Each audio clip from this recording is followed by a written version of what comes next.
Martha lå i sin seng og drømte. Hun drømte næsten hver nat den samme drøm. Om og om igen. I drømmen så hun altid det samme. En dødsengel.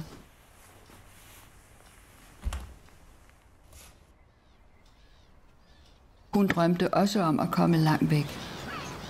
Væk fra hverdagen. Denne morgen var anderledes. Nu ville hun være sig selv. Være ligeglad med, hvad andre tænkte.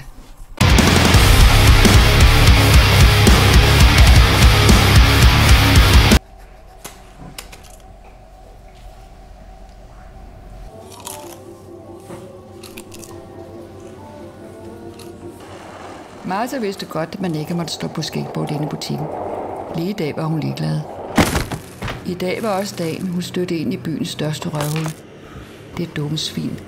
Han havde været efter hende lige så længe hun kunne huske. Hun hadede ham af hele sit hjerte.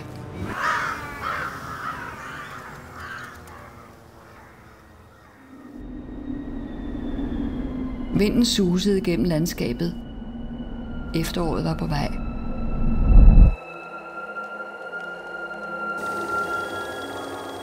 I biografens mørke gemte Martha sig. Her kunne hun drømme sig væk i skrækfilmen. Film om freaks og monstre. Ligesom hende selv. Martha var gået ind på bilkirkegården, som hun plejede, når hun lige skulle slå tiden ihjel. Det var et koldt og ensomt sted, men hun følte, at her kunne hun samle sine tanker. Finde fred.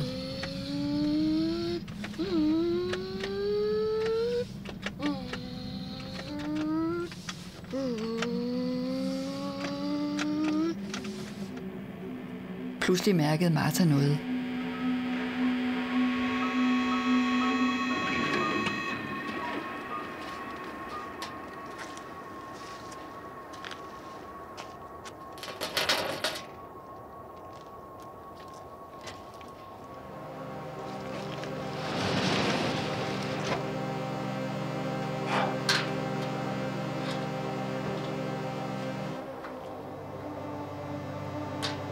Der lå dødsenglen fra hendes drømme.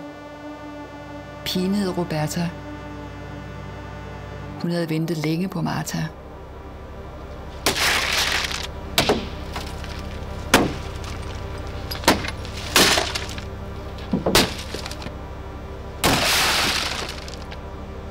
Nu var de to imod verden.